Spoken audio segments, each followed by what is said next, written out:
joy that I give you every day. Oh, see, oh, it's for all. Cause every time I hear the joy in there, see, why it's for yeah. Cause every time I hear joy, I say, every time I hear the joy, I don't wanna turn off my radio. Every time I hear the joy, and I don't know. Every time I hear the joy, and I don't wanna turn off. Every time I hear the joy, and I don't wanna turn off. Hello, this is Morris, and I say keep on listening to Joy 99.7 FM.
Yes, indeed, any moment now, the storm will cease. And that is if you're walking with the one who makes the storm to cease. He is the Lord of your peace, and I believe this night you can come take a walk with him, walking in the light of his word, making his word shine your path of life and living. Good evening to you. Thank you for taking the time to join us on a walk with Jesus, a Sunday evening for today, the 21st, that is, of August 2016. Many thanks to Pastor Albert Okran. We're coming out. That's exciting moment on Springboard, right here on Joy 99.7, your channel for true divine inspiration and tremendous blessing. Well, as you know, last week we began a discussion on temperaments. we understood that temperaments are simply traits and that differentiate an individual from another. And we understood that the person's individual type has a major influence on him as a person, and then how he manages his interpersonal activities and interpersonal engagements. We also established that there are 4 fundamental personality types of temperaments, and that is the choleric, the sanguine, the melancholic, and the phlegmatic. Which one constitutes your very character and nature? And we discussed the general tendencies of the choleric and the sanguine. We learned that cholerics are driven by challenges and are results-oriented as compared to sanguines, who are people-oriented and outgoing. Tonight on the show, we will delve into the general tendencies, the strengths, and the weaknesses of the melancholic and the phlegmatic. Hopefully, our seasoned guest will help us discuss the impact of temperaments within the marriage setting, because that's the focus of our discussion. We're looking at temperament in the light of marriage, knowing your partner's temperament. That, so to speak, they can help you in the decision making, in conflict resolution and management and what have you. So this is what we're going to get into tonight. So we will learn how to manage our weaknesses and possibly how our temperaments affect divorce. Remember, you can join us in the conversation with your comments and questions via WhatsApp, number 0244-340-437. Again, WhatsApp 0244-340-437.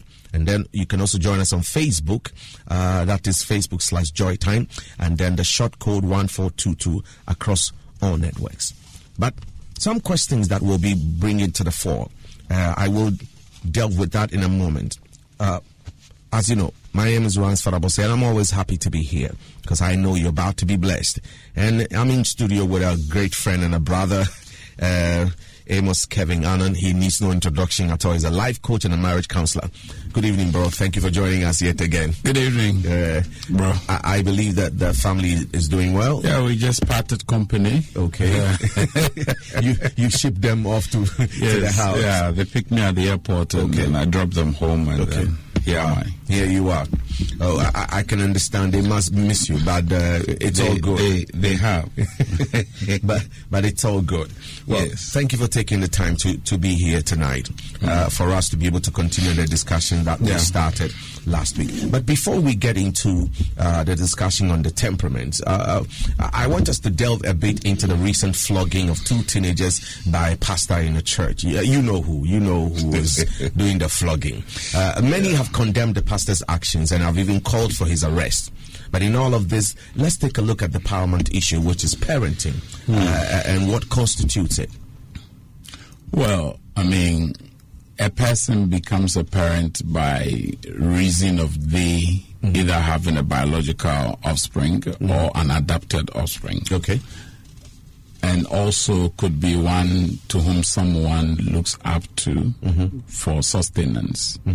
And so that may not necessarily even fall within the range of either biological parenting or adoptive parent. Okay. But that will be somebody who is providing someone care and love, affection, warmth, and sustenance in terms of their everyday living. Now, parenting has become a very difficult task in our generation. You know, we have what we call the traditional institutions for molding people. First was the home, came the community, the schools were introduced, the religious bodies, the churches and all that. Yeah. Now there's a new parent, and that is called the media. Interesting. Now, in a society and a time where parenting and other traditional societal molders don't appear to be doing the work the way it was done previously, the media becomes a very powerful outlet for the molding of individuals. Now, the youth need the electronic market, and the electronic market or media also need the youth. They have economic power. Okay. The youth also depend on them for nurturing and guidance. So through the media, they are learning how to dress, how to talk, how to relate, how to solve problems, how to express their anger, how to meet ends. So there's so many things that get to young people on the blind side of their actual parents. And that's a very tough one. Yeah, I know. Now, when they are pre-adolescents, it is easier because the pre-adolescents gets preoccupied with parents and family. So the P and F, parents, family, they always talk about daddy, mom, uncle, auntie, so and so. They are always preoccupied with that. That's if those parents are alive. I mean, once they have some relations, it's the family as well. Okay. Yeah. I mean, the people who are giving them primary care, they very often get fixated around them. Then you have, once they hit adolescence, the preoccupation shifts from parents, family to peers and friends. Okay. It's still PF, but this time the dynamics are a little more complex. Yeah. And so adolescents tend to listen to a lot of the times to their friends, engage with their friends, and want to spend more time with friends, even more than the parents. So there's some competing tendency that emerges. And there's a need for us now to help these adolescents realize that parents have a godly responsibility. Now, to anyone who has this responsibility, also will be given a moment of accountability. Now, what we have also observed over time is that whatever the actions or inactions of a child would be, they cast a slur or a positive image on the parents. So parents tend to be very tough with that. Now, this is where fathers then become the main frontline individuals when it comes to discipline and enforcement of values and compliance. Now, that puts a strain sometimes in the relationship between a father and the children. Because they see their mother to be more caring, more loving than the father. In some homes, it's the reverse. Yeah, a few homes. Those are the exceptions, not the norm. Okay. The norm would be that you see that the father is the one who is enforcing compliance. I mean, if you have a mother who is choleric, fantastic. I mean, she will also do that because for them, you have to comply. You have to ensure that you're doing the thing. Or if they are phlegmatic as well, they are more relational. But the melancholy, because of the emphasis on accuracy and rightness, if it's a mother too, she would also near perfectionist in their inclination. They'll put you in order. Yeah. So today's parents are really reeling under the weight of pressure. And sometimes it can be very overwhelming. And this is where we need to put in place the support structures to help parents. Where would that be? Well, we have stakeholders. We have stakeholders. For instance, if they are in a church, the church must have special activities that... But it's in the church that people were being flogged openly on a church day. I mean, it's completely ridiculous. People, there's church and there's church. Okay. Differences in there. There are differences. Okay. Some places is a place where you realize that the people are being hypnotized. One individual is the all in all. He speaks and is the final arbiter. He's the Alpha and Omega. He's almost like a demigod. And we need to begin to evaluate some of these things. Are we worshiping men who have become God or the God of those men? It is important to speak to those issues. Now, the church must provide that kind of support for parents. The state also has a responsibility to families. In fact, the United Nations Conventions on the Rights of the Child speaks to these things. The African Charter also speaks about the issue of families. There's a need for us to look at what we are doing to homes. Now, the United Nations has a celebration which is done every year, and it's the Day of the Family, International Day of the Family. And that tells you that in the UN scheme of things, the family is a very important nurturing environment. It's the first school for every human being who is born on earth. The parents become the first teachers and instructors and guides. Unfortunately, in many homes, that's not what it is. TV, gadgets, games are raising children. So what would you say is the state of parenting in Ghana today? It's difficult to proffer a particular description for the state of parenting. But suffice it to be that I would say it is worrying. Sitting where I sit and engaging with young people, there are many youngsters who are who either are doing self-parenting or their parents are absent completely from their lives, or they dwell with complete strangers. So the parents are available, but they're not available. Yeah. I mean, and for young people, those things are very, very important choices that come to them.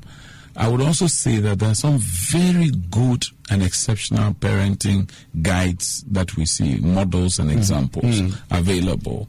Oftentimes, they don't find space within the media conversation.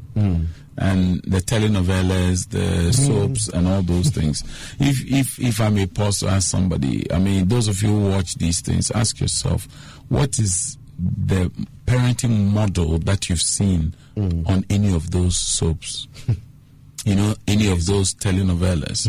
You realize that that's completely going to be lost on us. And so there are things that we behold, which eventually we are going to become, are not forming us to become good parents. Good parents, true. And that's scary. Not going to become good fathers, not becoming good husbands, let alone talk about good wives, good mothers.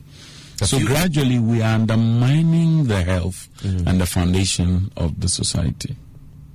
And for me, that's where the action is. I mean, it is said that as families go, so do the nations go. Yeah, true. And as families go, I would dare add, so do the churches go. So the churches who are not giving time and attention to family life, empowering parents, encouraging couples to be stronger in their bond and their union, they are rather going to lose. They are going to lose ultimately, because you cannot have a healthy church when the marriages are weak. Yes, true. You can't have a healthy church when the families there are united. Weak. Yeah, exactly. So if you want your church to be strong, ensure that the couples in the church are healthy, they are strong, the families there are strong. And that means that instead of every month we talking about taking territories, and sometimes the territories are just utopic, something to give us goosebumps and chills, and the territories are not clearly defined, and there's no intentionality to pursuing same. We've got to begin to look at it. At the end of the month, what did you do for families? What did you do for the business person? What did you do for the student? These are the things, because they need to take their theology to the marketplace, because that is where the world is. They don't need it in the church, they need it in the world. So if the message preached at church cannot go to the world, then the pastor has no job. Well, okay, so on this call, one would like to ask, because if the church is meant to set the discipline, help the families bond together and stay united and healthy, okay, how then, if you will be the best way for punishing children who are going wayward, if it is noticed by the church and the community at large? You see, when it comes to these things, there is discipline and there is punishment. I would encourage discipline. Okay, for instance, young people have been found to be in error in terms of judgment, or have brought shame to the church, and say the person is in a choir. You can deny them their involvement in the choir. They step aside for a while. That is supposed to be a good example to the others, that this is an unbecoming of an example that has been set. Now, you don't countenance that, because the Lord loves those he disciplines, and those he disciplines, he loves them. But for the child who is left to themselves, the parent desires their destruction. So discipline in the church is part of church systems. That's true. But corporal punishment is not one of the things the church should be seen to be doing.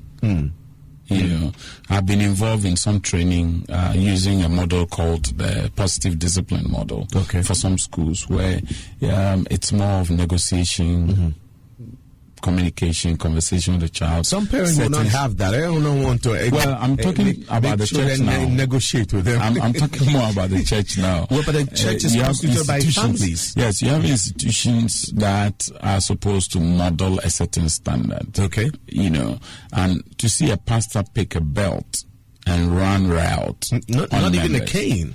Yeah, I mean, some will say, well, spare the rod and spoil the child. But that whole discourse, we can do it at another time. And you realize that what the scripture prescribes is a neutral entity that is not aimed at inflicting wounds on an individual.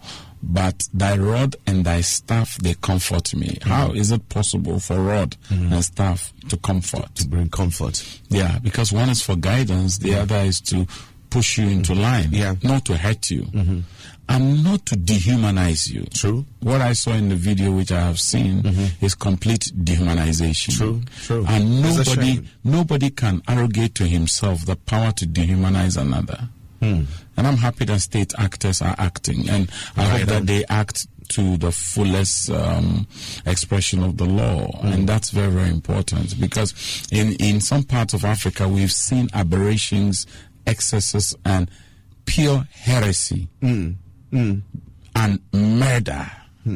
I am writing a series titled "Murder in the Name of the Church," and that too many people have been maimed and casualized in the name of faith, in the name of expression of their God-given desire to connect to their Creator. And that must end. Pastors who say their feet should not touch the ground and to be carried by congregants. And that's complete, I mean, out of sync with what we are called to do. Okay. People who are chewing grass simply because they are under the edict or the fatwa or the instruction of a pastor. Man, please, let's be careful. We need to grow eyes and walk away from every such thing that will hold you captive. So I believe at this point we might want to just go into our discussions for tonight.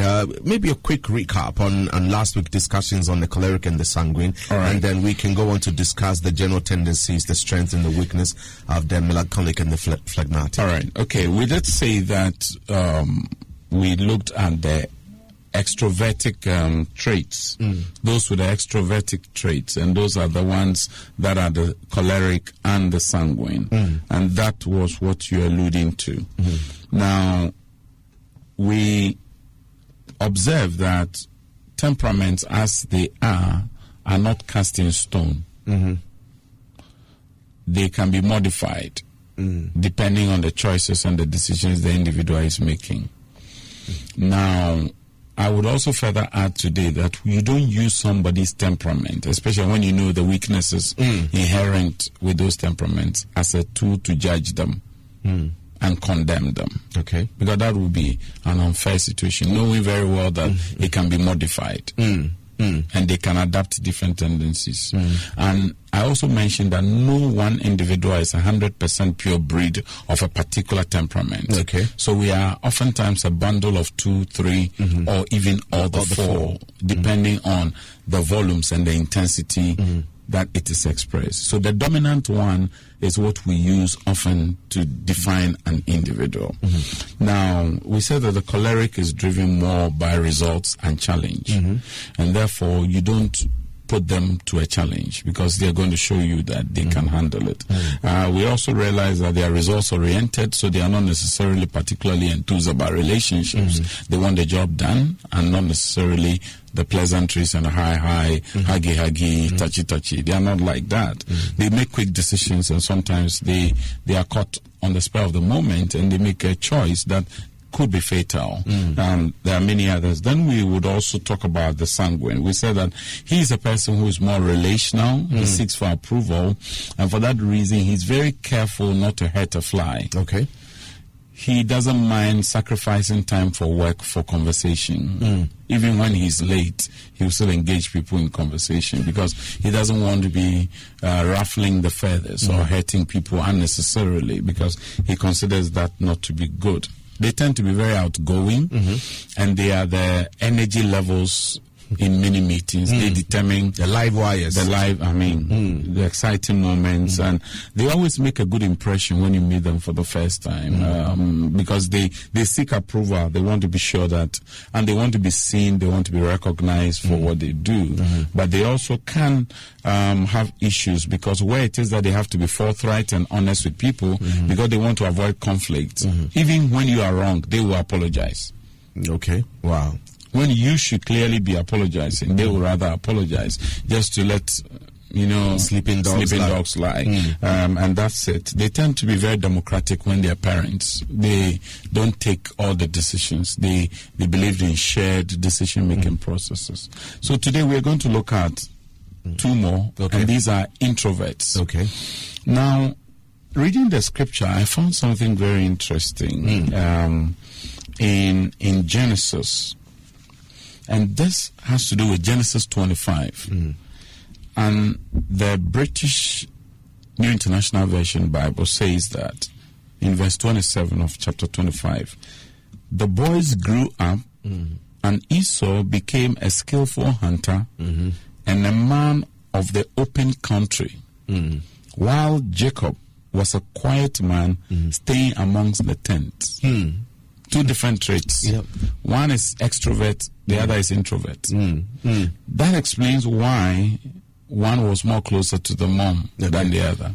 The other was outdoorsy, and this one was indoorsy. Now, so as we discuss the issue of these other temperaments, we must understand that they are people who tend to be more indoors. They are oftentimes locked up in their own world. They are motivated internally than externally. They even oftentimes are too bothered about the external pressures. So what is it that drives them as general tendencies? Those who are phlegmatic, what in the desk analysis we call the high S. They are very loyal in relationships. I mean, these are people who know how to get things done.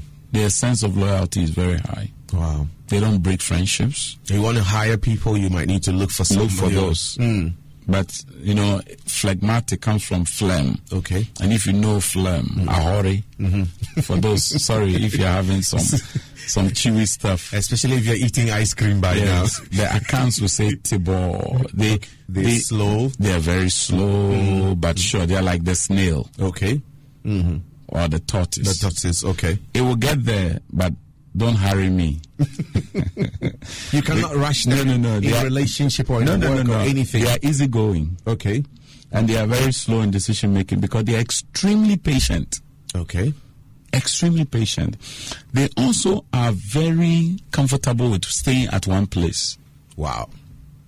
What they get familiar with, that they stays. Don't want to change. That stays. That's why they are loyal. Because once they build friendships, that's it. That's all I know. It's forever. They are also very good listeners because they are patient. They are not in a hurry to give a response. Unlike the choleric or sanguine, when you are talking to them, they are also processing their responses. When everybody else is excited, they are calm. Wow. They don't appear to be excited. Not because they are not excited, but you hardly will see when they are excited. Wow. They could be completely expressionless. Yes, they won't show any emotion. I mean, they are not the kind that will be very flowery, like the sanguine who is all over. The sanguine tends to behave like if you're using an animal much close, then you can say it like the monkey. Jumping all over the place. And they usually want to be consigned with an area they are good at. And so if this person is your spouse, they want to listen more to you. They may talk less, and that can infuriate you. It's true. They appear to be very comfortable with the same job. They'll be there for 20 years, and they are not bothered to move on. And if you're the choleric, the driver, the energy buzz, you're going to push them. And they say, no, don't do that. Because for them, they are thinking of loyalty, long service award. They want to get 25 years and walk away with something. Exactly. With a book or something. Exactly. And whenever they do something, they need to hear you praising them. the phlegmatic is, is very sensitive to those things. Okay. They tend to be very relaxed when they are around people, and they serve you as a good friend. They hardly betray trust. And so when they are in a relationship, you can go to sleep. Okay. Unlike the choleric adventurous and the sanguine open to all, okay, not suspicious of anyone, not mistrusting anybody. That's so with this one. And they would always ask, how are things to be done? They always would be there to provide you personal support because they like being very personal with people. So if you have a spouse, he's going to be very personal with individuals. He meets somebody today, and it's as if they've met before for a very long time. And when they get stuck to somebody, hardly would they want to shift from them. And that can be worrying for some partners. It could be. Especially if you have the opposite side. Yeah. And if your spouse is a bit fuzzy. Yeah. Fuzzy about things, and they, every little thing gives them some foul odor. Or suspicion. Their tentacles are always heightened, mistrusting and suspicious.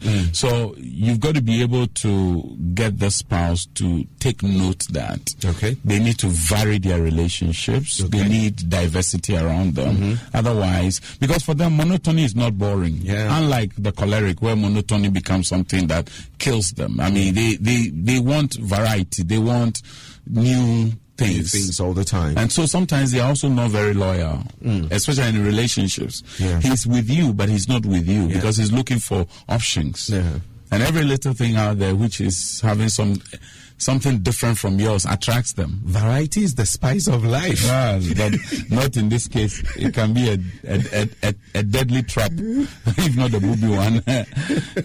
Now we look at melancholy. The melancholy, oftentimes, these are very good people when it comes to quality assurance. Okay.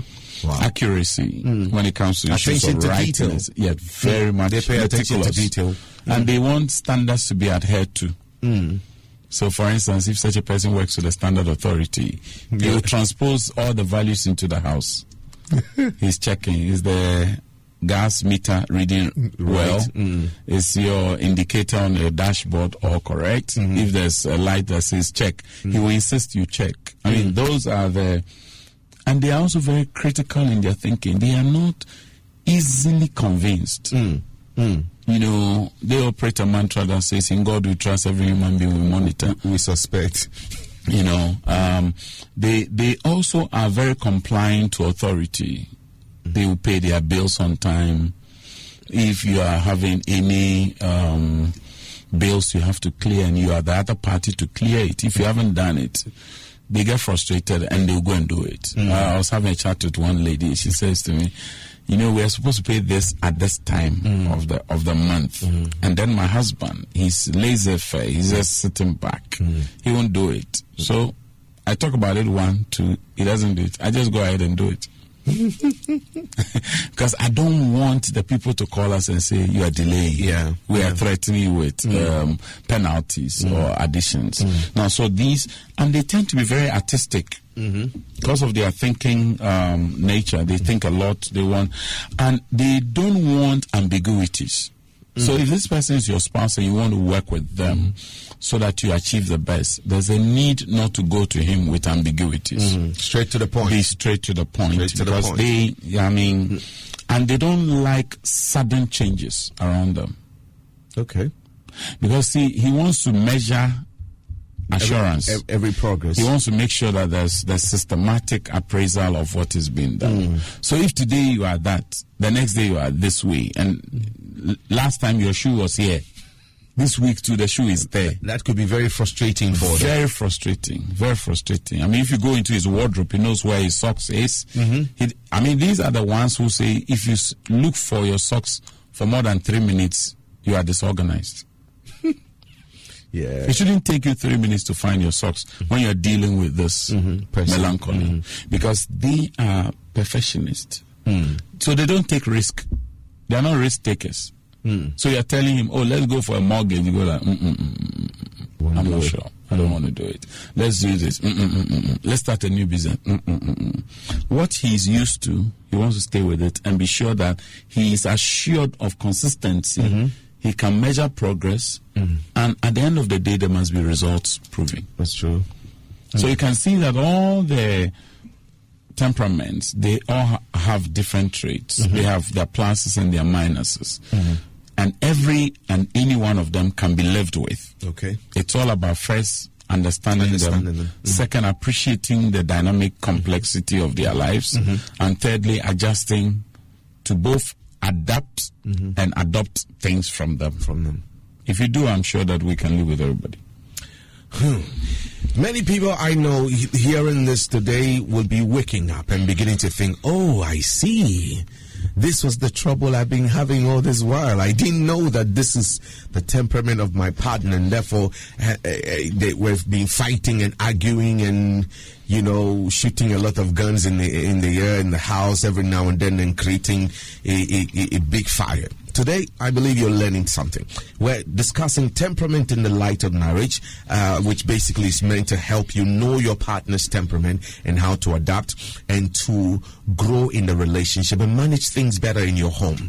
It can help a great deal. I believe that if you have questions or any comments regarding the discussion, you can send it via WhatsApp 0244340437. Again, WhatsApp 0244340437, and then regular text line 1422 across our network. Some questions I want to ask you. All right. Okay. How does one identify his or her temperament? Well, there are a few things that you can observe. I mean, for instance, if you take two children, you see that one person talks a lot. The other is always very quiet, busy playing. Okay.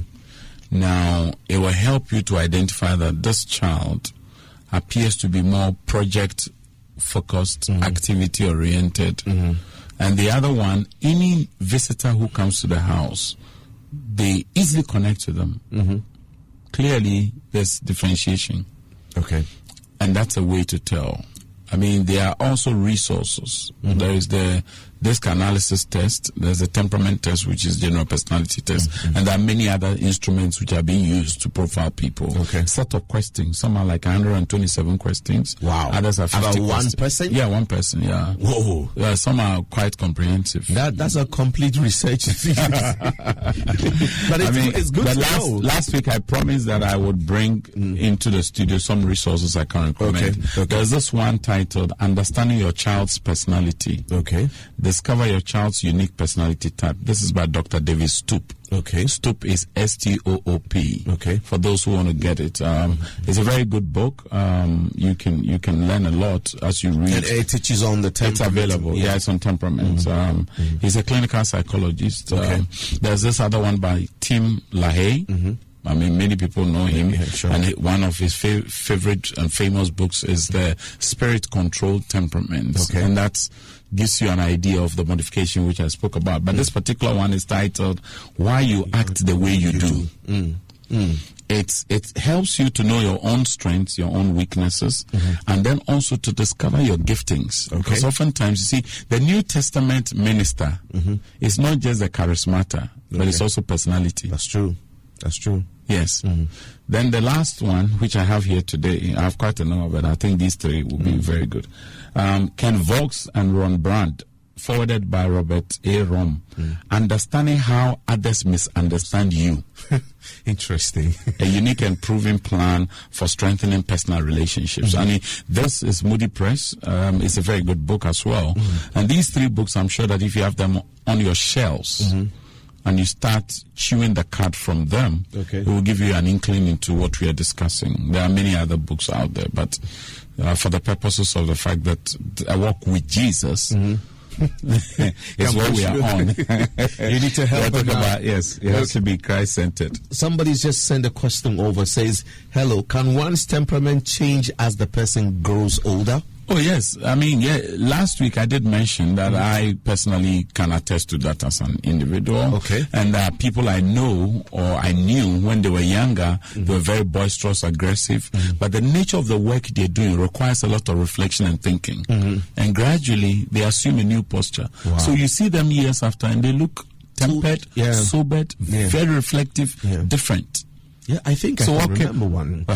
Good. I think I can remember one. I'm happy you can remember one.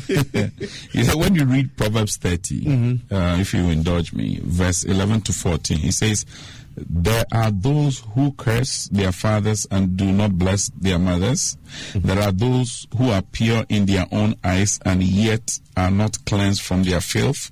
There are those whose eyes are ever so haughty, whose glances are disdainful. And finally, verse 14, those whose teeth are swords and whose jaws are set like knives to devour the poor from the earth and needy from mankind. I mean, you can see it's talking about different kinds of people.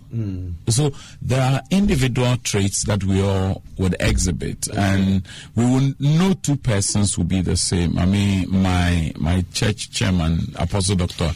Opokonyina, has a book, Are Two Persons the Same? It's also a very useful resource. Are two persons the same? And no two persons are the same. They may look alike, but they can never be the same. They can never be the same. Yeah. Okay. Richard Agumenu from Agomo Agboda. There's some interesting places. Agado. Okay. All right. Is there any circumstances under which one could change from temperament to another, and what are the possible causes? You see, there's the need for us to distinguish between a person's character and a person's temperament. Okay. The two are not the same.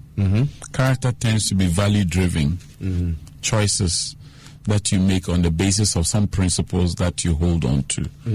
On the other hand, when you talk about temperament and personality, they are different. Some may be genetic. You pick the trait from your dad or mom, and for that reason, you reflect their those personalities. But also, environment can shape you into something else, which may not be necessarily what it is that you originally were like. So there's the whole tussle of nature and nurture. Okay. And you can somebody who, for instance, a child who is always screamed at, yelled at, who may have been very aggressive in the beginning and running around in the house because of the yelling and the screaming, he or she will take a posture of withdrawal. And now they talk less, they engage less, and that becomes their new personality. And they pick it up. And so circumstances may differ from one person to the other and may compromise your personality type over time, for good or for bad. So the communities in which one grows up affect how they turn out eventually. It toughens you, man. Some communities, it's a survival of the fittest. It's like a war zone. War zone. You know, I remember those days in Sectec. My room was house 107, and it was called Jungle Town. One room is a jungle town. You guys, oh my. Okay, one says, what will it take to translate this conversation into every Ghanaian language and play it on radio every morning? We're tired of politics. Parents need proper education so as to prevent problems like teenage pregnancy and drug abuse in our language. Well, I mean, the thing is this, that like Jesus said, the poor you always have. There are some things that, yes, we pray they don't recur. But once in a while, you may hear a situation that can get you on edge. So we must realize that life also brings things that are unpleasant. And it's also part of life. Part of life. Yeah. Okay, Sammy at AKA Kenya at Mensa Sabah Hall says, good evening. Thank you very much for the education. Please, I would like to know whether one can have a combination of all of these temperaments. Yes, certainly I have alluded to that. That question has been answered, Sammy. You can be a combination of all four, or maybe three or two or whatsoever, depending on how you sound. Somebody is asking, maybe this needs asking as well, do temperaments control us or vice versa? We control our temperaments or the okay. For instance, you get into a place and the person is a high-flying kite. Okay. They are the energy levels of the group. They sometimes are not even aware that that's who they are. Others will reflect that back to them as feedback and tell them, you are the energy line of this group. Okay. Now, so to some extent, it's beyond their control. But there are those who also have done a test and therefore know their personality. Okay. So they know their weaknesses and they know their strengths. So in that case, like it is said, the prophecy is subject to the prophet. Okay. Okay. The spirit of the prophet is subject to the prophet. Basically, that's what it is. I mean, so the prophecy which is coming, even though it's a conduit through which God is speaking, the prophet can choose to render it in very frightening ways. If it's somebody who wants to put fear in people, okay, when you hear the prophecy, you trepidate.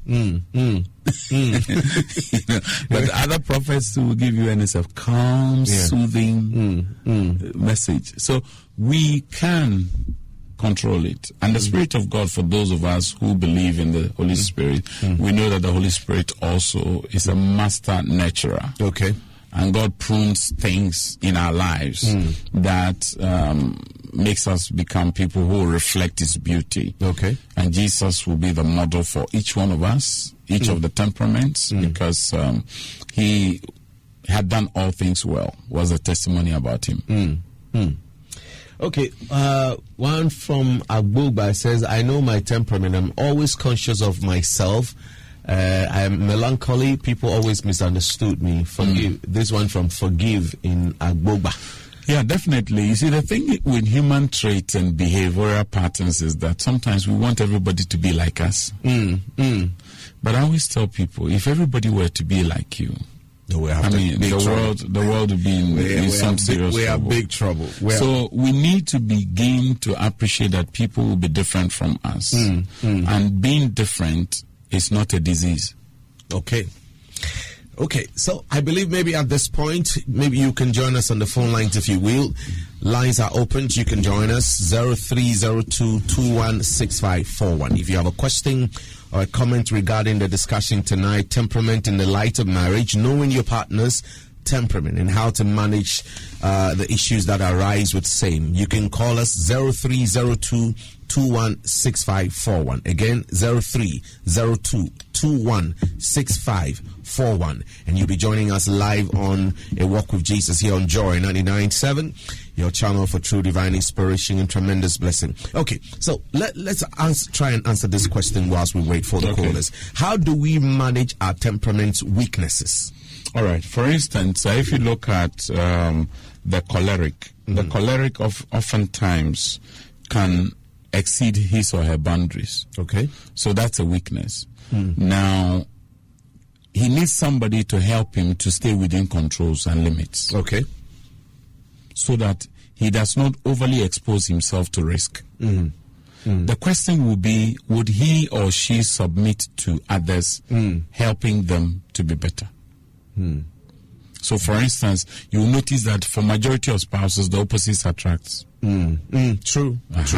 If it is so, to manage the weakness, there's a need for each one to exercise what I call mutual accountability, mutual responsibility. We are each other's keeper.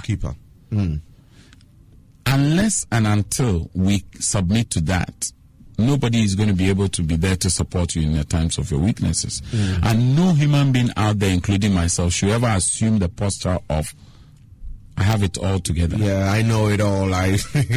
It becomes problematic. Otherwise, then you become a finished product, and your existence on earth will be frustrated by imperfect persons like us. Interesting one.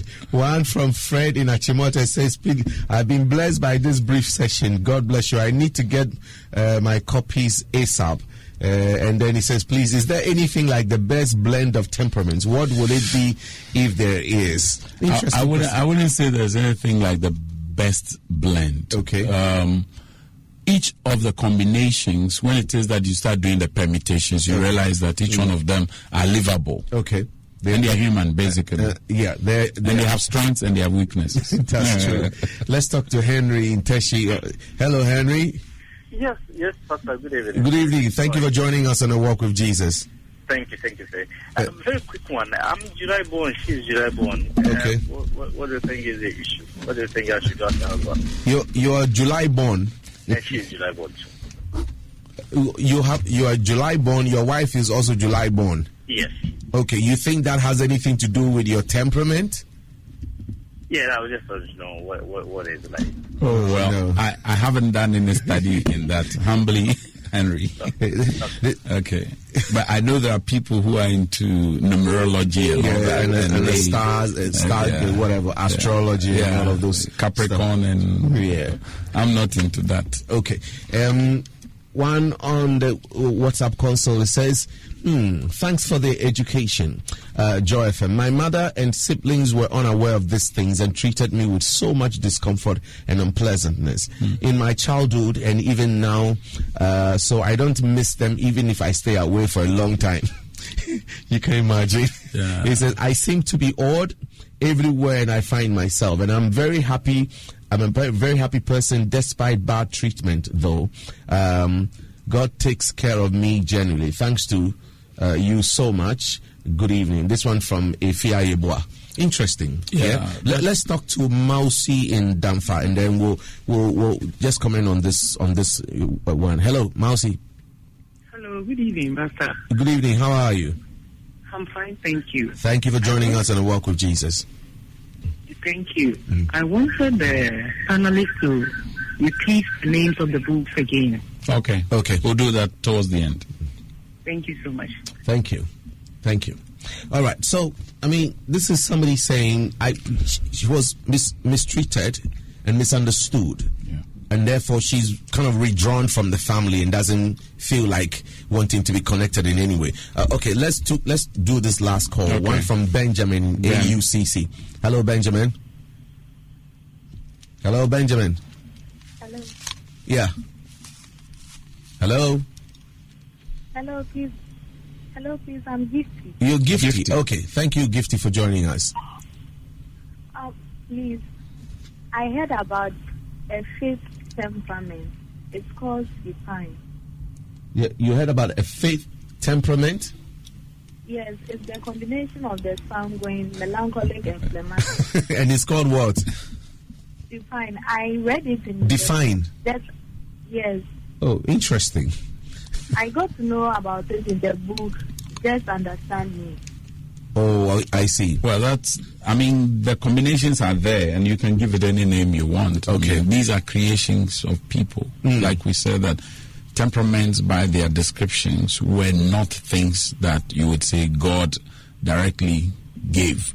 Like he named things through Adam. Okay. But we all are calling things as they are. So as we see them, so do we describe them. You can call them whatever you want. Yeah. Okay, Bliss from Dakuman says, hello, Pastor Abose, can I get a copy of this program, please? Okay, we'll see about it. We'll see about it. Okay, so there's one question I want to ask. I know definitely we'll have to continue this next Sunday. Yeah. But do we grow in temperament? Yes, just as we're able to modify personality type, so would we be able to grow in it. In understanding its complex expressions, how you respond to the issues of fear, how you respond to conflict, and how you react generally to how people engage you. So to that extent, we can grow in it. You could also diminish in it when you resist growth. And people coming into your life as modifiers. Because there are some individuals God brings into your life to help you, to shape you. Because there's a pruning factor. What if they go about it the wrong way, which is what has created most conflict in homes and marriages and so on? I'm sure when we start going into the details, where you look at a spouse who is talkative, a spouse who is aggressive, a spouse who is thorough, and a spouse who is perfectionist, then that's where the conflicts arise. Because these are the full expressions of the various temperaments. Well, the lady asked for the book. The first one is titled Understanding Your Child's Personality. And this is by Dr. David Stoop, Stoop. And the second one is Understanding How Others Misunderstand You. You'll be shocked to see that most of the boys standing by the motorway and on the roads, they have these books. Wow. In this particular one, for instance, Why You Act the Way You Do. I've seen many of them holding it. On the side of the road? By the roadside. Those who sell it, hawking the boxes. So you can look out for that one. That's by Tim Lae. And Understanding How Others Misunderstand You is by Ken Vorges and Ron Brand. Brand is Braund, and Voges is Voges. Okay. Those are the 3 books I want to recommend. So I hope you got them. Look out for them the next time you're driving around, or probably maybe walking to Challenge Bookshop and see if you can pick up copy. Yeah. Definitely we'll be getting the discussion going, continuing next week. But there's some thought I probably need you to maybe go to sleep with. We're looking at the impact of temperaments within the marriage setting. Think about it. Keep the discussions going. Let your friends, you can discuss it at the workplace. Only make sure that it's within your break time, not when you're supposed to be working. So don't undermine productivity. Definitely not. Definitely not. So many thanks for joining us. It's always an honor. We thank God. We thank God. God bless you. So people, this has been time here on A Walk with Jesus. Almost wrapping up now. Definitely, like you heard, we'll be continuing to next Sunday here exactly from 8 till 9. And I believe that you will keep your dials locked right here on Joy 99.7. My guest tonight has been Elder Amos Kevin-Annan. He's a life coach and a marriage counselor. Been such a tremendous blessing, a great brother and a friend. And I know definitely next week when you make the time to join us, it will be really exciting. I believe you can learn something that will help you a great deal in your home and your life and bringing up your children. Many thanks to my production assistant, Beryl, and all of you out there. God bless you. My name is Ransford Abose. Definitely we'll see you tomorrow morning on Time in His Presence here on Joy 99.7. It's exactly at 4 till we close. Next up is Jazz on Joy with Uncle Ken. Please stay tuned to Joy 99.7 and have a wonderful night. God bless.